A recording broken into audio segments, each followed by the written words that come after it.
ਸਤਿ ਸ਼੍ਰੀ ਅਕਾਲ ਜੀ ਸਾਰਿਆਂ ਨੂੰ। ਅੱਜ ਆਪਾਂ ਹੈਲਥੀ ਬ੍ਰੇਕਫਾਸਟ ਬਣਾਉਣ ਜਾ ਰਹੇ ਹਾਂ ਜੋ ਕਿ ਚਿੱਟੇ ਛੋਲੇ ਆ। ਸਭ ਤੋਂ ਪਹਿਲਾਂ ਆਪਾਂ ਸ਼ਿਮਲਾ ਮਿਰਚਾਂ ਕੱਟੀਆਂ, ਲਾਲ, ਪੀਲਾ ਤੇ ਹਰੀਆਂ। ਫਿਰ ਆਪਾਂ ਲਾਲ ਪਿਆਜ਼ ਕੱਟਿਆ, ਉਹ ਆਪਾਂ ਮੋਟਾ ਮੋਟਾ ਕੱਟਿਆ।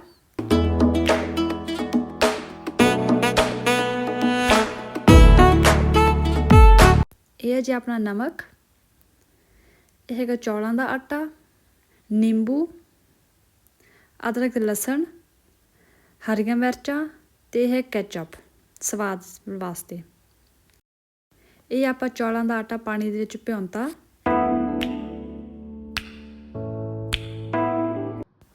ਤੇ ਨਾਲ ਹੀ ਤੁਹਾਨੂੰ ਚਾਹੀਦਾ ਹੈ ਤੇਲ, ਕਾਲੀ ਮਿਰਚ ਤੇ ਸੋਇਆ ਸੌਸ।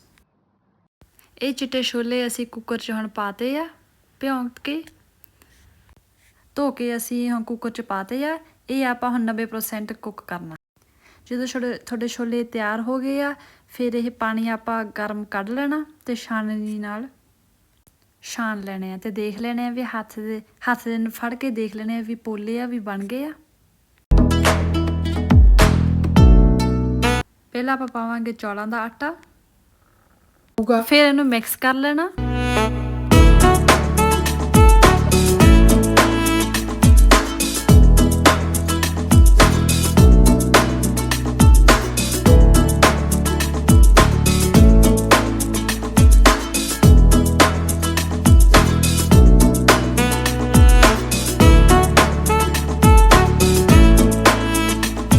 ਛਾਣਨੀ ਨਾਲ ਛਾਣ ਲੈਣਾ, ਜਿਹੜਾ ਵਾਧੂ ਦਾ ਆਟਾ ਉਹਨੂੰ ਬਾਹਰ ਕੱਢ ਦੇਣਾ।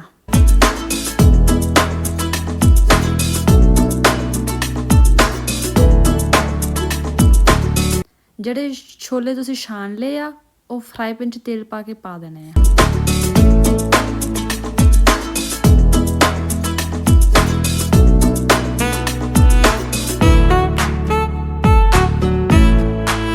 ਫਿਰ ਇਹਨਾਂ ਨੂੰ ਚੰਗੀ ਤਰ੍ਹਾਂ ਭੁੰਨ ਲੈਣਾ।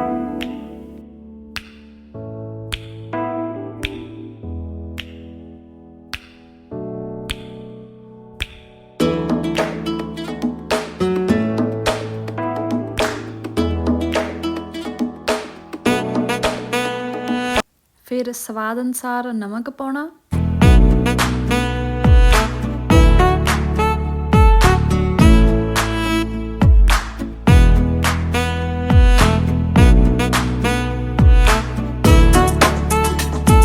ਫਿਰ ਇੱਕ ਸੈਪਰੇਟ ਭਾਂਡੇ ਦੇ ਵਿੱਚ ਕੱਢ ਲੈਣਾ।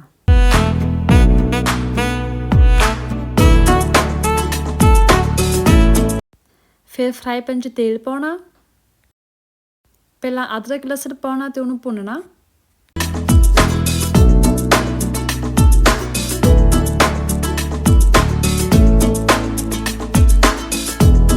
ਫਿਰ ਪਿਆਜ਼ ਪਾਉਣੇ ਆ ਤੇ ਉਹਨਾਂ ਨੂੰ ਭੁੰਨ ਲੈਣਾ।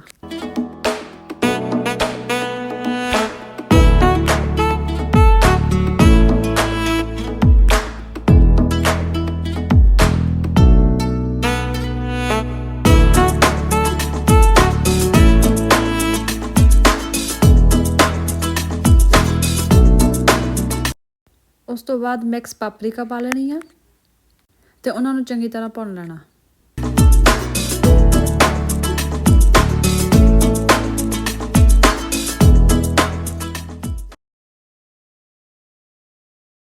ਉਸ ਤੋਂ ਬਾਅਦ ਹਰੀਆਂ ਮਿਰਚਾਂ ਪਾਉਣੀਆਂ ਤੇ ਫਿਰ ਨਿੰਬੂ ਦਾ ਰਸ।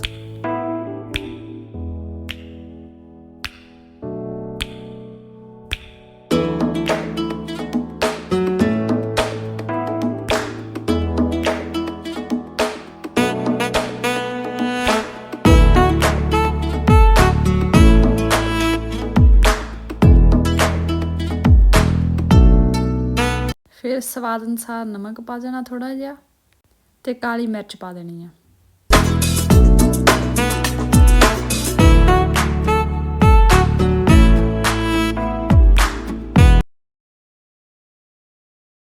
ਫਿਰ ਟਮਾਟੋ ਕੈਚਅਪ ਪਾ ਦੇਣੀ ਆ ਤੇ ਸੋਇਆ ਸੌਸ ਪਾ ਦੇਣੀ ਆ।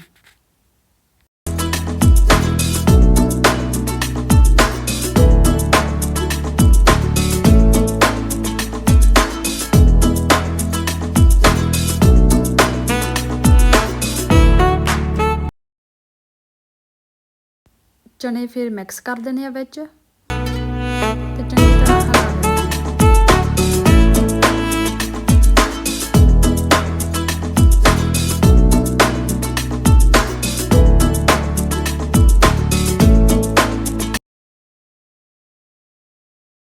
ਜਿਹੜਾ ਚੌਲਾਂ ਦੇ ਆਟਾ ਤੇ ਪਾਣੀ ਨਾਲ ਮਿਕਸ ਕੀਤਾ ਸੀ ਉਹ ਫਿਰ ਵਿੱਚ ਪਾ ਦੇਣਾ ਤੇ ਚੰਗੀ ਤਰ੍ਹਾਂ ਹਿਲਾ ਦੇਣਾ ਤੇ 2 ਮਿੰਟ ਭੁੰਨਣਾ।